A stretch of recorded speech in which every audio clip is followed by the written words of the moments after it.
You're not doing another podcast, are you? No! We're going to stay in bed all day and watch Hallmark movies.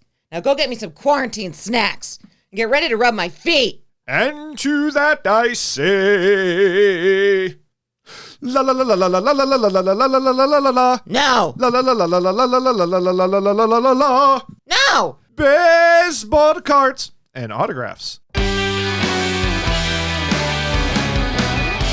It's CardKast with Mike and Lenz, the show about everything sports cards, autographs, and memorabilia. I'm Len plus C, and I'm here with my friend and co-host Mike D. Mike, we're going to kick off the show with a brief message from our new sponsor. I'm going to throw all your cards away. No, you're not. And we're back. Mike is here from Brooklyn. Mike D, what's going on, man? How are you? Hey, Len, I'm good. How are you? Very good. Just want to let our listeners know that we'll be back next week with our regular format. We're just really excited to have our special guest on this week, Jimmy Spence. So we're going to get him on the phone right now. And without further ado, here's a man who spent a lifetime swimming in autographs. He's the owner of JSA, starting at point guard. Welcome, Jimmy Spence. Hi, Lenny. Welcome to the show. Thank you very much for coming on. Thanks for having me. I appreciate it. You got it. So how are things down JSA down in Parsippany right now? Are you guys still open for business, sort of? Well, we are, but it's just a real skeleton crew. It's just myself and, my son. Unfortunately, a lot of people had to be laid off. We do have a couple of people in the field that are, able to work because boxes go to their homes, taking care of some dealer and auction houses. But, our Florida office is virtually in the same boat. So we have never shut down, but unfortunately, many of the workers, there's been a layoff, and we hope to get a lot of them back and soon, so we can get this thing going again. Well, that's good. Now, and to the listeners out there, you guys can still accept packages and obviously sort things and do things through the mail. Oh yes, UPS, FedEx. United Parcel Service, they're all making deliveries on a daily basis here. So, that's fine. That's pretty well oiled. And then I have, one of our girls is typing letters from her home. So believe it or not, the turnaround is incredible right now. It's probably better than normal just because we don't have all the show and convention work that we're typically, used to doing. Gotcha. We want to let our listeners who may not know much about the autograph authentication process, that James Spence has done some fantastic in-depth interviews of his actual operation. We'll have links to these episodes and JSA's YouTube channel below. This episode is really going to be more about us getting to know a little bit more about James Spence, the person, and his journey into the hobby and business. Now, to start, Jimmy, could you just let the listeners know your position and the things that you do on your day-to-day operations at JSA? Okay. Actually, I am the founder, president, and owner of JSA. I have been, and actually on May 1st, it'll be our 15th anniversary. Congratulations. Thank you. I started it back in 2005, and it's been full throttle ever since. Jimmy, at what age did you start getting into autographs and why? And did you collect baseball cards at all? And if so, what came first, autographs or cards? Well, they kind of came simultaneously because as a little kid in grade school, I went to a Catholic grade school. It was very popular for us to collect baseball cards. So somewhere around 1967, I might have been 6 or 7 years old. That's when I started with the baseball cards. But simultaneously, interestingly enough, my grandfather, James Spence, the same name, lived in Huntington, Long Island. And he was a very avid autograph collector dating back to the 1930s. So I was always surrounded by autographs, and I really combined the two. I always liked to get the cards signed. So that's really my introduction to the hobby, was at a very, very early age. Now, we know that the boom for the baseball card shows kind of was picking up steam in the early 80s and really just lightning in the bottle mid 1980s to late 1980s. Was that kind of market going on with the autographs, or was it kind of just, people were going to shows, they were getting cards, but autographs were just kind of like things on the side? It's interesting you say that. When I first started into dealing, I was a weekend warrior, like most dealers get involved. And I remember it was sort of in the mid 80s, I would be one of maybe 3 people at a show that would have autographs on their table. Everybody else was selling memorabilia cards. And it was almost looked down upon. I'd have people just kind of like, walk by the table disinterested. And all of a sudden, the guests became, bigger and better at some of these shows, and there was a greater interest. And after a while now, I mean, go to a show, you're hard pressed to find a table that doesn't sell an autograph on their table. So it really, evolved. Cards, got their big push in the early 80s when you had Dunross and Flair. They got involved in it. So that was their big moment. That was the turning point of the card industry, in my opinion. And then I would have to say it was later on, like 1986, 87, the autograph started to come along strong.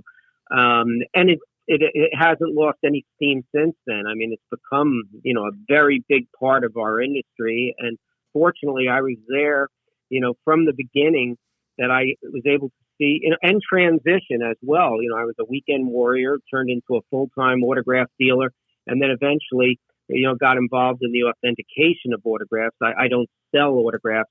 Haven't sold an autograph in probably 15 years, ever since I started this company. I didn't want the conflict of interest.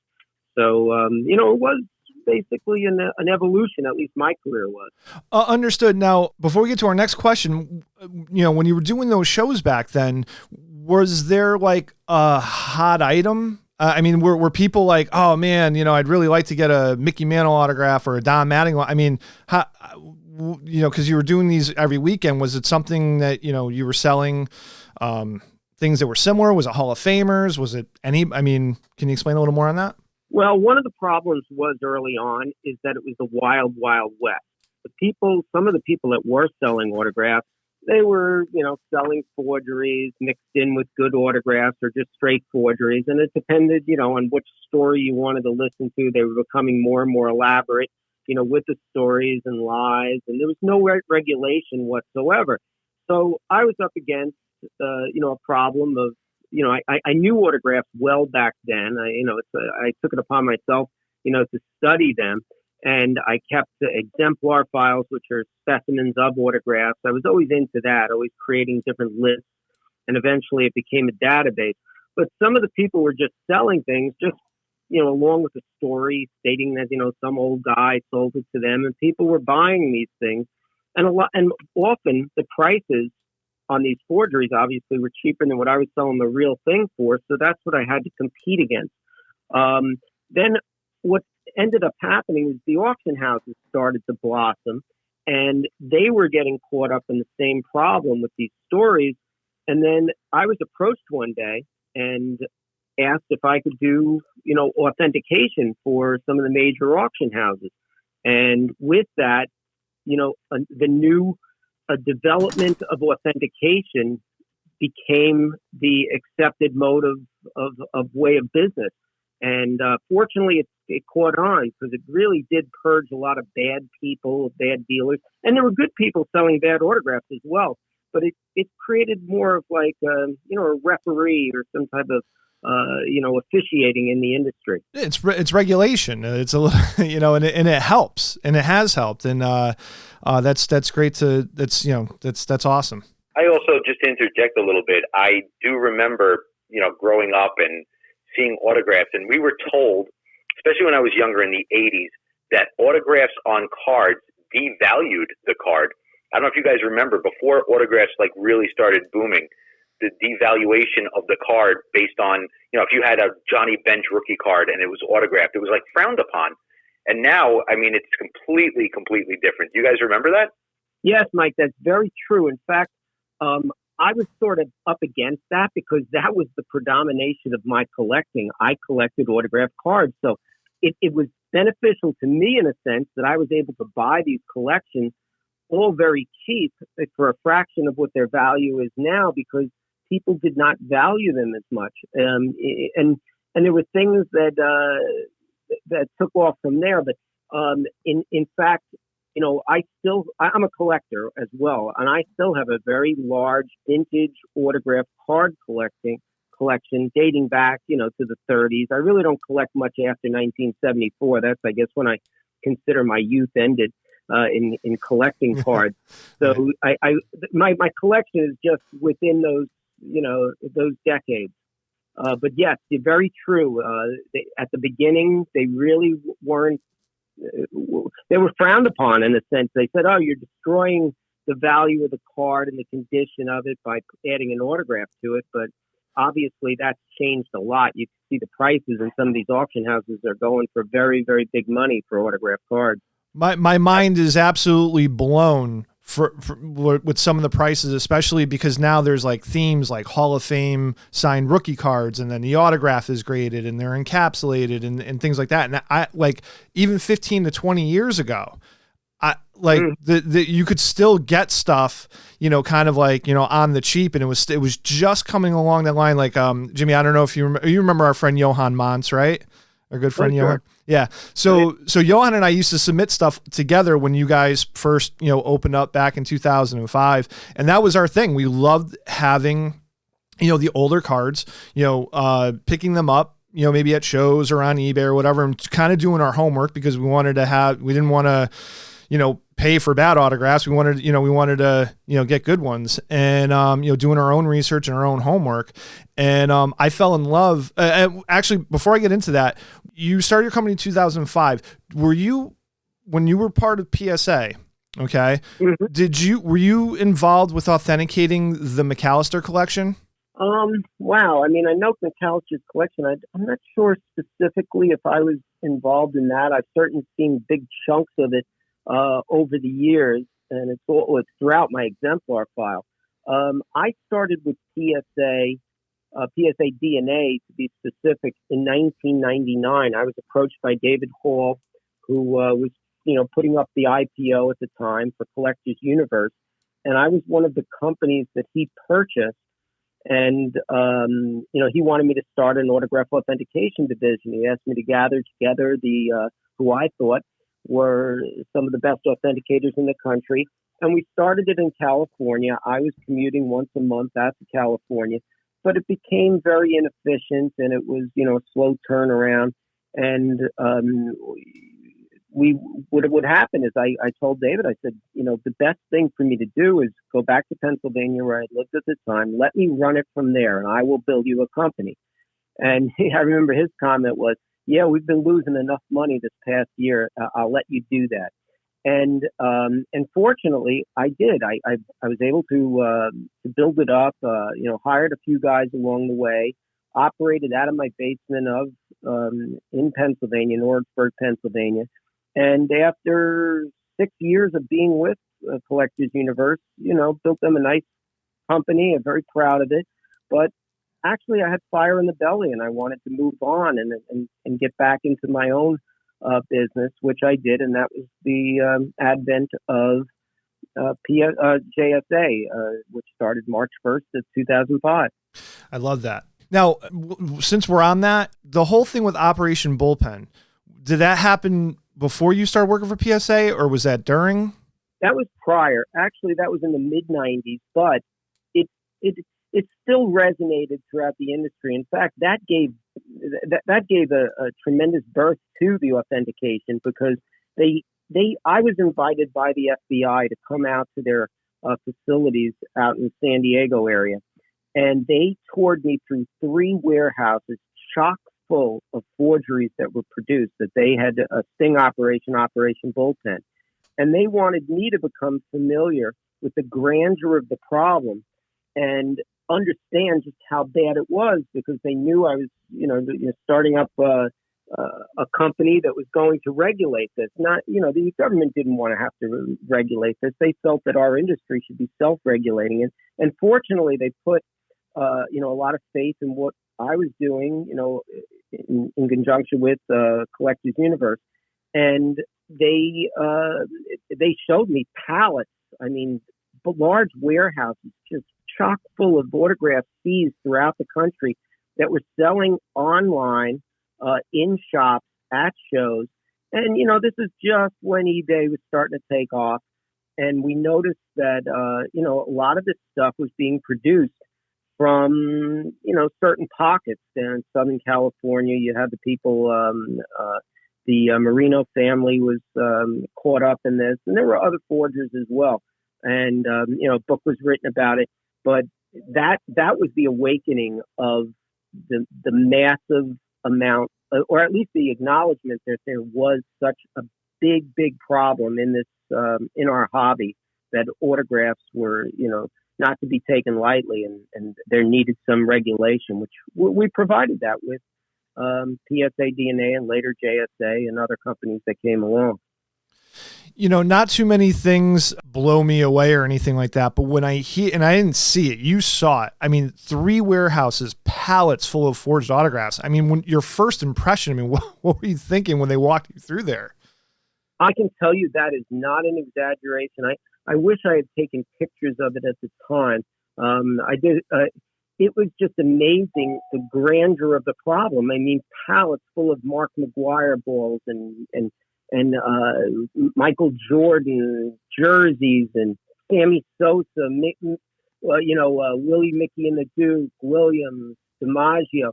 I would say that 80-something% of the forgeries that were seized were basically, the top 20 targets or athletes, Roots and Garretts and things like that, along with the names that I just mentioned.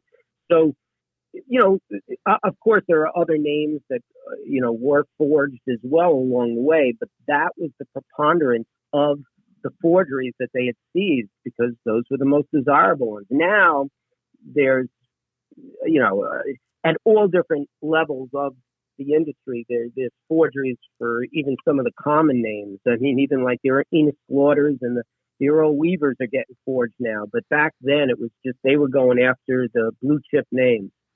All the highest dollar stuff, of course. Sure, yeah. Guys, just to circle back for a second, because this is news to me. I don't know anything, and you guys touched on the McAllister collection. And for our listeners, if you guys can just, or actually, Jimmy, if you don't mind talking about the McAllister collection and just letting our listeners know exactly what that is. To the best of my memory, he was a collector out of the Philadelphia area. Yes.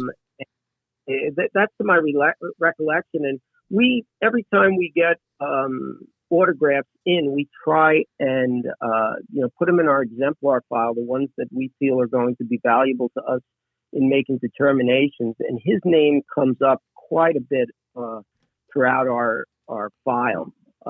Much like if they're put it this way, if there was a Hall of Fame of collectors, I'm sure he would be in the inaugural class. And I would like to, start that up someday and give that recognition to not just the pioneers of the industry, but also those who came after, which have built tremendous world-class collections.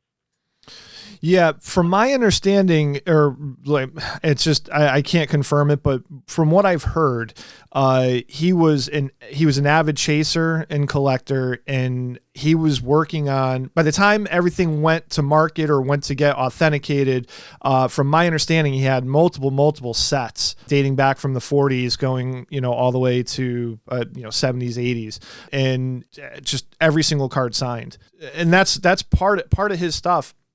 Is why I actually fell in love with the signed cards going back to early 2000s, because I was coming across, you look at like a vintage Harmon Killebrew signed card and the signature is gorgeous, and you match it with a ballpoint pen on, say, like a 1958 Topps. It's just two things of beauty right there, the autograph and the card. Yeah, I know it's appealing to many other people. I always thought it was, but it took a while for that to catch on. I didn't even mean to interrupt you, but that's really the case. Yeah, no, and that's pretty much it. So. All right, Jimmy, what were some of the methods that you used to obtain autographs when you were growing up?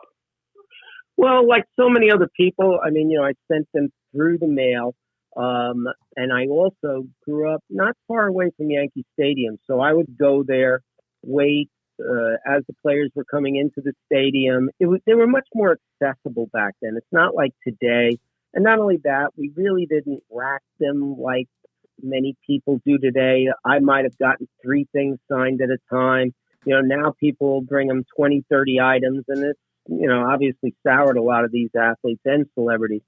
So what I used to do is get them signed, and some of the people were very accommodating through the mail. I mean, Tom Seaver was a wonderful signer, and so was Nolan Ryan. I look back at some of my, because I kept lists of when I would send out things and how many cards and what cards I would send to the athletes, and I had a tremendous return. I mean, it was probably certainly in the high 90s. I mean, once in a while you get somebody that wouldn't return your card signed, maybe the Carl Yastrzemskis of the world. But, for the most part, I had tremendous success. So that was one way. I mean, my parents would take me to openings of liquor stores or sometimes a car dealership would have them as a celebrity. Well, I was a paper boy also in Little League, and you'd have keynote speakers, and I'd always be there with items. And most of the other people were, quite honestly, very unprepared because they weren't collectors. But, I come from a long line of collectors. I mean, my son is now, my son Jimbo and my son Ryan, they're fourth generation collectors. So this was something that, fortunately I was weaned in, at a very early age. Well, how about now with your grandfather and his collection? What did he do? Well, I mean, he worked for Con Edison out of Long Island City in New York. But, as a hobby, he was not involved in this as a business, much like my father.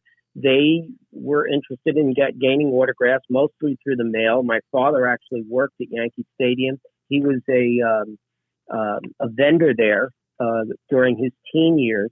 From 1946 to 1950, my grandfather, James Spence, he worked part-time as an usher for the Yankees, dating back to the 1930s. In fact, I still have his usher card, and I have all my father's W-2 forms when he was working for Harry M. Stevens in Yankee Stadium and in the Polo Grounds, which was across the Harlem River.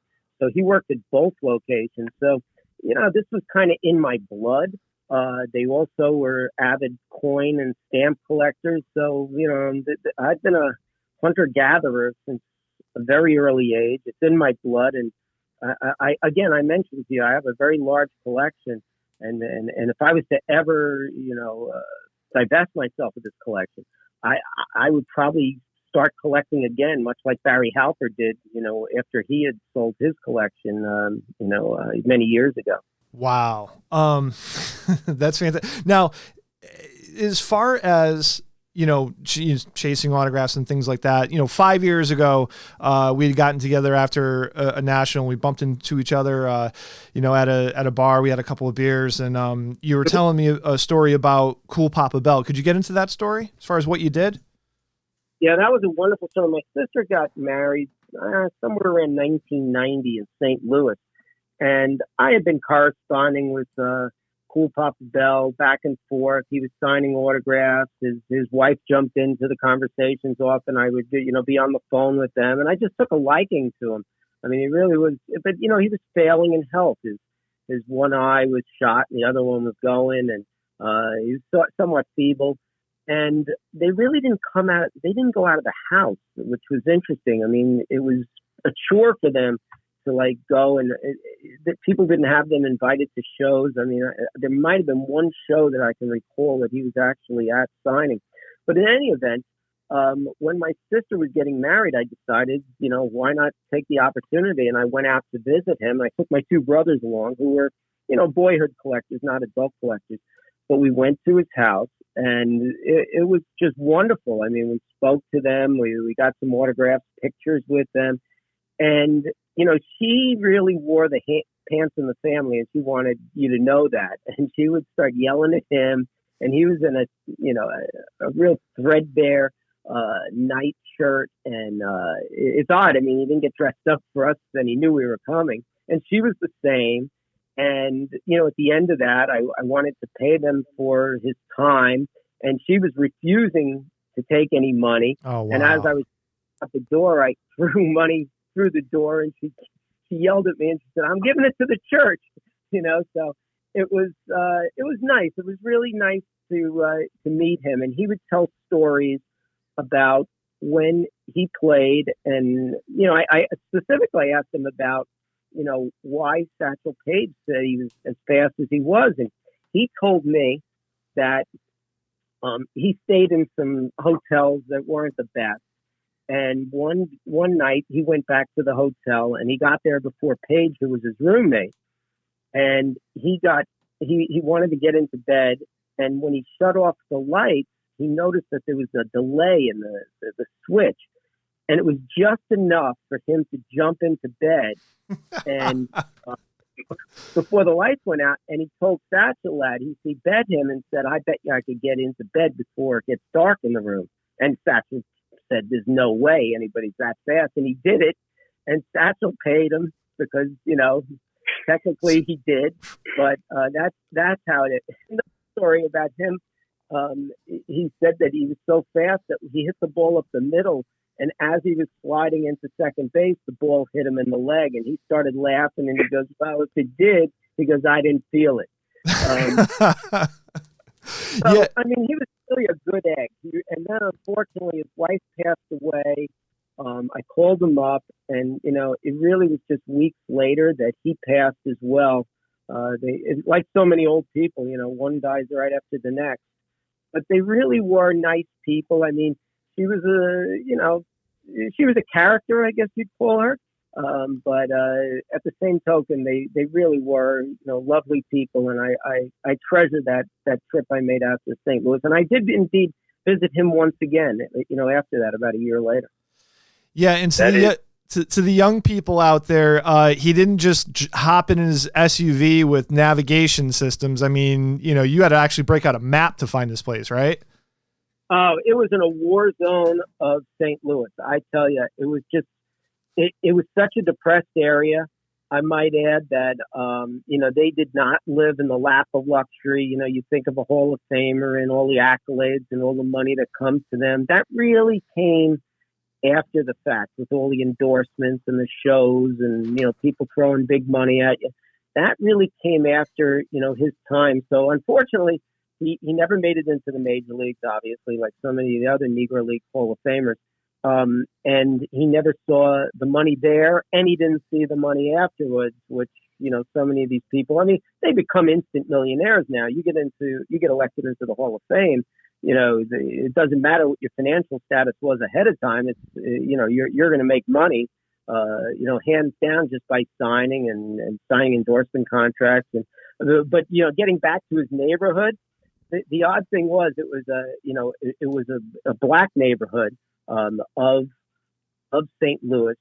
And as my brothers and I are driving down the road, because they had changed the name of the street, I think it was originally called Dixon Street, but in honor of him, they called it Cool Papa Bell Boulevard. So they named it, and I was a little, unsure of exactly where he lived. Not all the numbers were on the homes. And I remember as we were creeping down the street looking for his address, his actual home, it was in the morning, by the way. There were a couple of black guys on the corner, and they were both drinking out of a paper bag. And, sure. And as we're creeping down the road, our windows were down because it was a day in the summer. He goes, "He's down there. He's down there." I got a big kick out of that. We thanked them because they were quite helpful to us, and it really was an experience. Yeah, nice time with my brothers. That's great. Jimmy, do you have any more road stories that you could share with us? Oh my God. Over the years, I've just met so many great people, not just celebrities, but great people in the industry as well.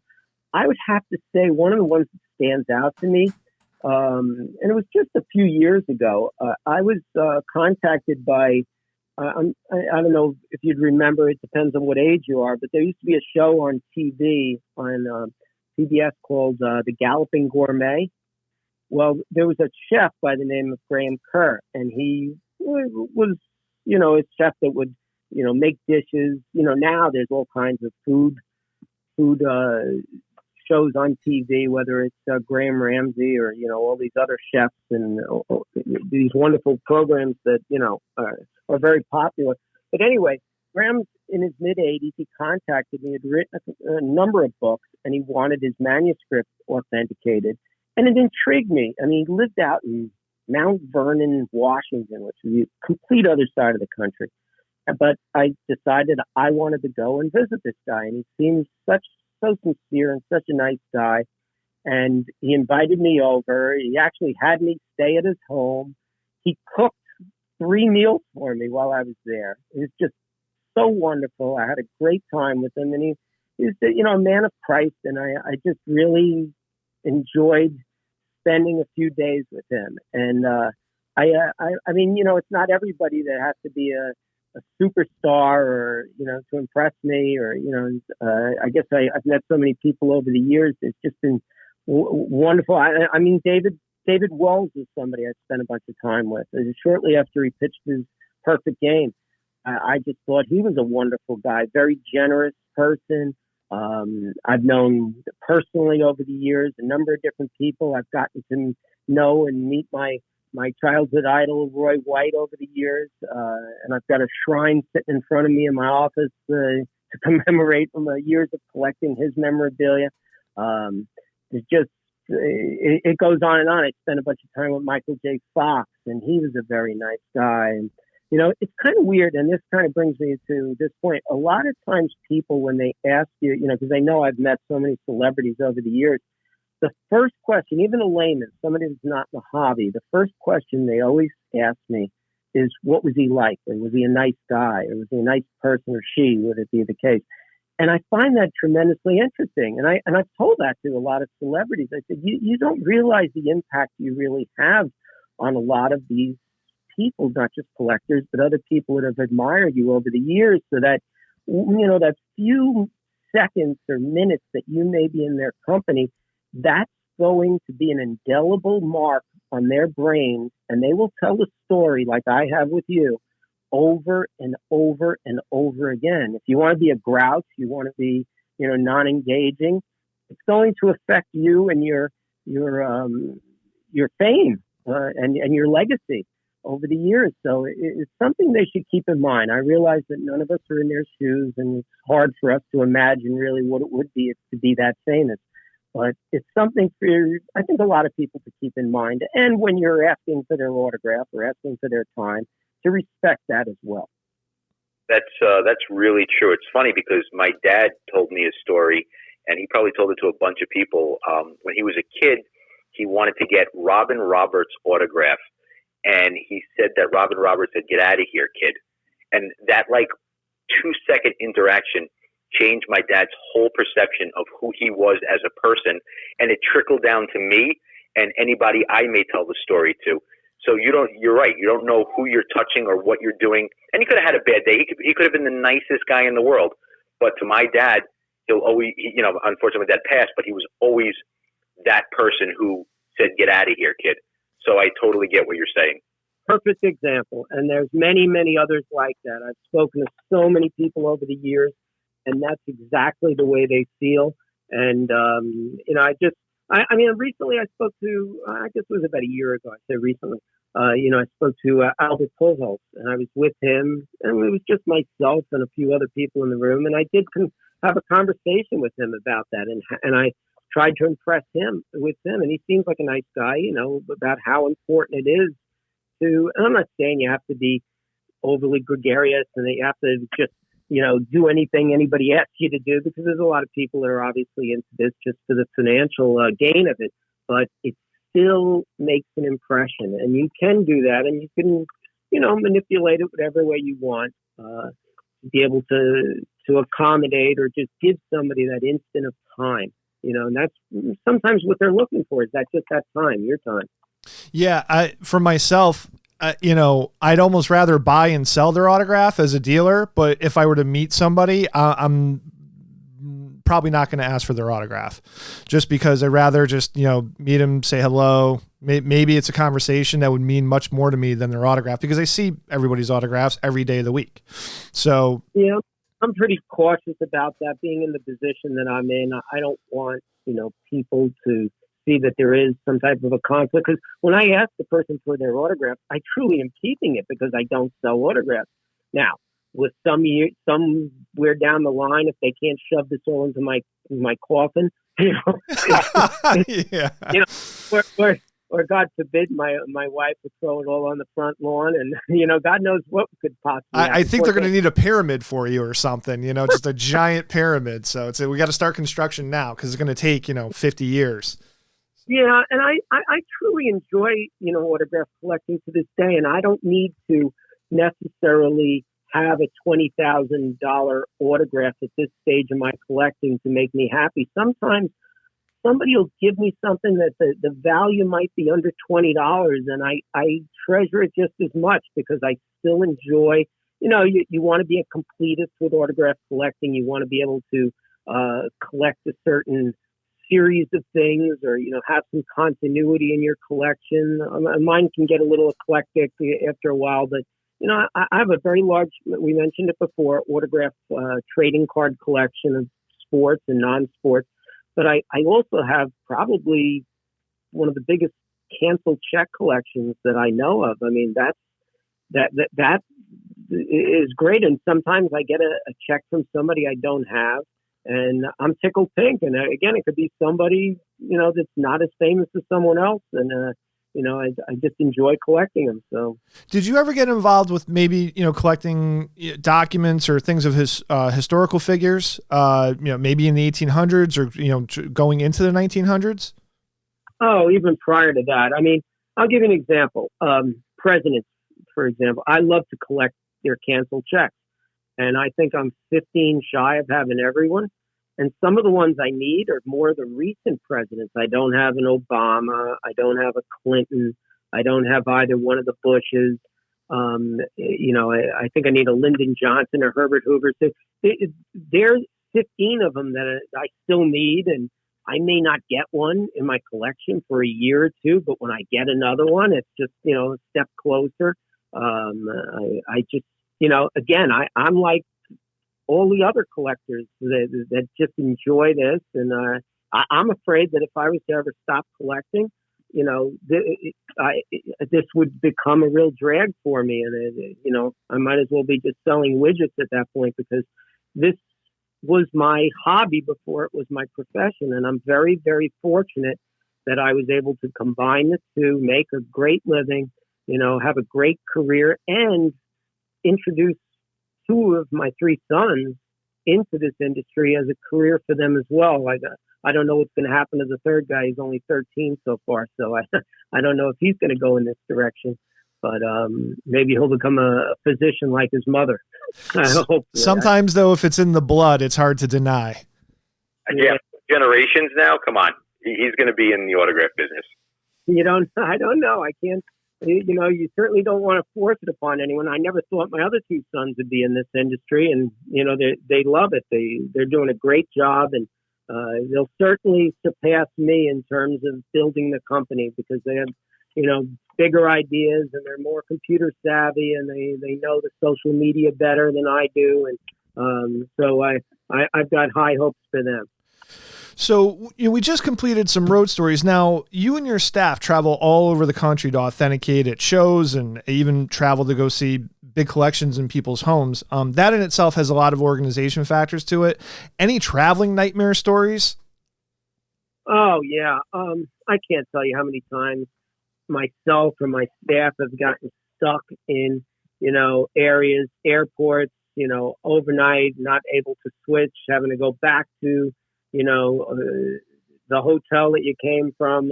People have gotten, snowstorms and hurricanes I've had to deal with. And then just the characters that, you meet along the way. I mean, I've been in palatial homes, people that have more money than God. They have, what they think is a great collection. And then I've got to use my best bedside manner and tell them what they have is just all forgeries. They've bought all kinds of crap. I one time went in, a guy had 181 Beatles pieces. Every single one of them was bad. 63 guitars down in Florida, I remember, all bad, signed by the Who and the Stones and the Beatles. Every single one of them are bad. And these were people that had, great wealth.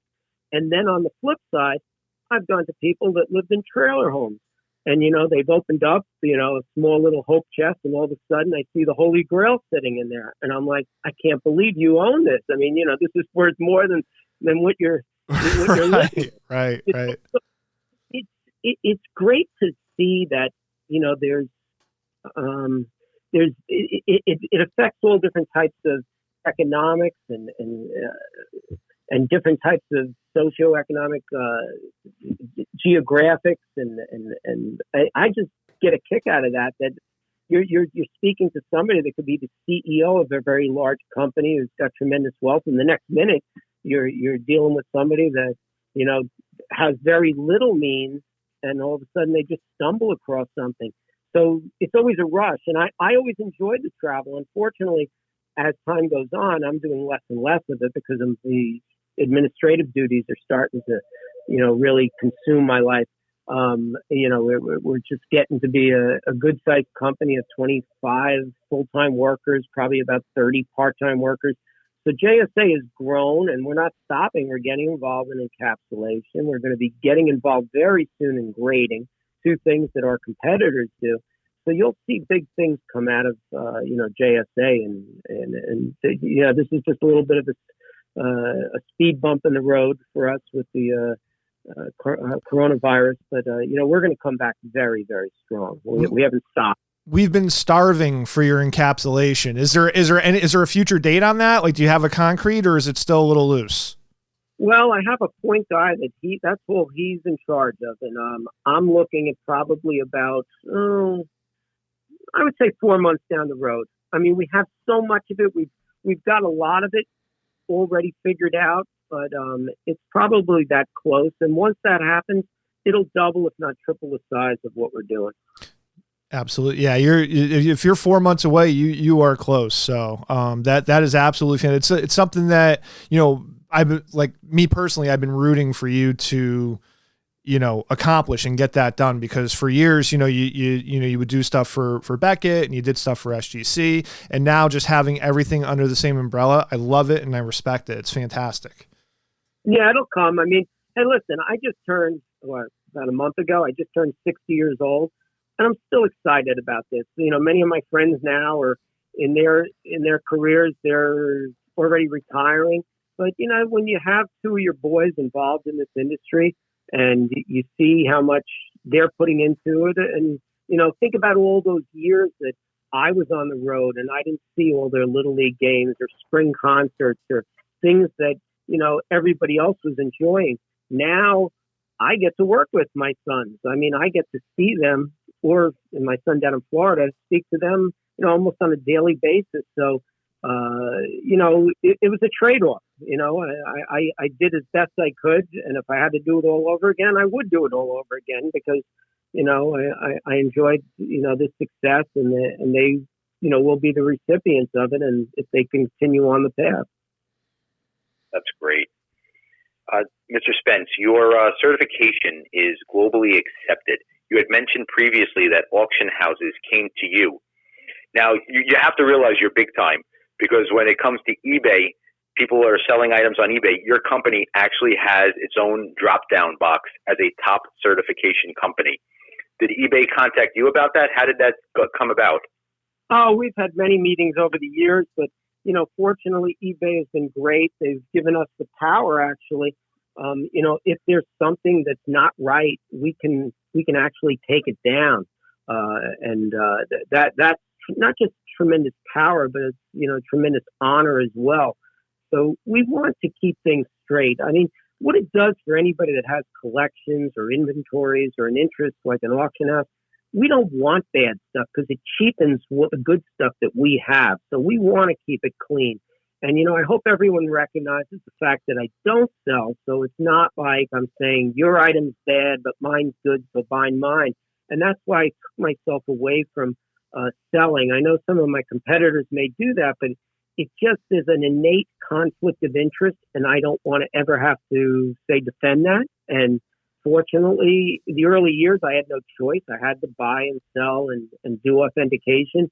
But as things progressed and we started to become a force, I didn't have to do that anymore. And somewhere along the line, back in the PSA DNA years, I didn't have to sell anymore, and I'm happy I didn't. And it's okay. It only comes in now. If I find a piece that I like, it comes in. So I'm a borderline. I'm a borderline hoarder right now. I think most listeners are going to be borderline hoarders right now. So if not hoarding already, but so obviously there's a lot of forged signed items out there. And are you ever worried that somebody might actually forge your COA? And can you tell us a little bit about it? Yeah, no, it's happened, but it's the hardest one out of all, say, the three major authentication companies to counterfeit, because what we do is we take some extra steps. We have first of all, my signature is copyrighted. That's number one. Number two, we have bonded paper that you have to buy, $10,000 worth of paper at a time just to get it. And so if you hold it up to the light, you can see my signature. It's impregnated right into the paper. On top of that, my signature, every one of either mine or my son who signed these letter of authenticity, everyone is notarized by an in-house notary republic, and that's important because they're putting their stamp on it to validate my signature. The other companies don't have that.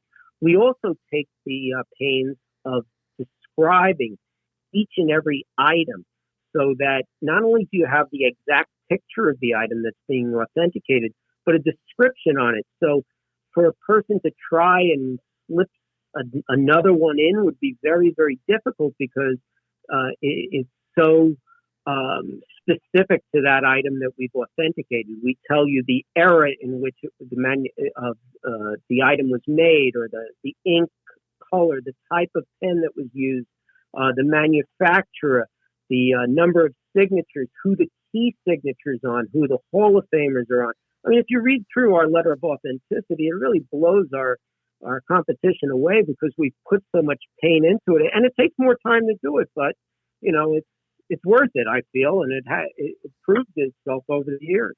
I really enjoy or appreciate rather, when I look at, one of the letters, and it has a specific, let's say you have a signed baseball and it's say Hank Aaron, there's a difference between a Hank Aaron that's signed, 2 weeks ago at, a national or whatever, then, maybe if it's on a Charles Feeney ball or something like that, where it just adds a little more value. And you guys identify that. That's great that you appreciate that, because I'll tell you what, in our exemplar file, everything is in field order, date order, so it's all chronological. And if you were to look through it, you would see, say, let's take Mickey Mantle, for example. You would see from the time he's in high school, they're dated, all the way up until his death. So you could see the evolution of his autograph. It's not, that he changed his autograph. It evolved, just like most people's autographs.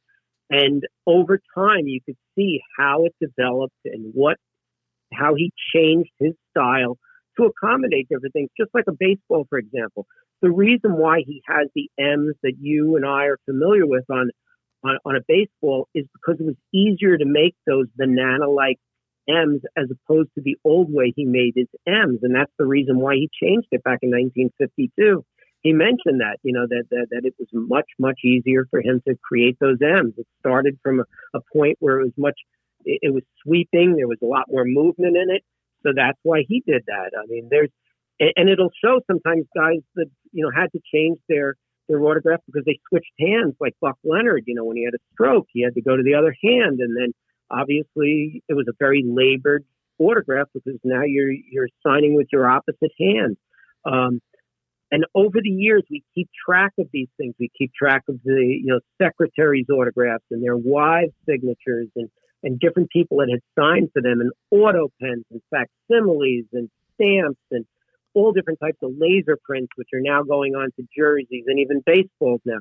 So it's pretty involved, and our exemplar file has over 1 million examples of autographs in it. And every day there's probably 300-400 that go into the system. It just keeps building because celebrities keep building and new signings, and we keep track of all this stuff. So I think it would be very difficult for a company to start up right now, because if they don't have this depth of knowledge as well as an exemplar file, I don't know how you could possibly do this effectively or accurately, I should say. Well, your exemplar file, proves to be key in this situation. I was down at your office a couple of years ago. It was probably 7, 8 years ago. And one of your employees showed me a Ruth Gehrig dual sign baseball. And I believe the woman had it in her family for 70 years. And for 70 years, she believed that both Gehrig and Ruth signed it, because apparently, from what I remember, and it could have been either way, but from what I remember, the Ruth was signed, and then I guess Ruth took it in the clubhouse, and I guess a ball boy or something like that signed Gehrig, or it could have went either way. Do you remember that situation? It's not an exaggeration. The Ruths each week come in here. So do I remember that one? No. But even from back then, when it seemed much more innocent, I mean, Ruth was heavily clubhouse, back in the 20s. The demand for his autograph was incredible. He was the one that really started the autograph craze back then. I mean, prior to that, it wasn't as crazy. Otherwise, you'd see a lot more Christy Mathewson autographs out there. He died in 1925, but there's just a limited supply of his because it really wasn't as popular. Just taking even a step back, baseball started up on a professional level in the 1870s. During that time frame, if anyone collected autographs at all, they were really going after retired Civil War generals, especially the ones from the Union, because they were the victors. They were going after people in Congress, senators, people in the House of Representatives, perhaps the president. Baseball was just fledgling, at that time. It really didn't have the interest, so people didn't really want to collect baseball autographs at the time. It just really wasn't as popular, obviously, as it was,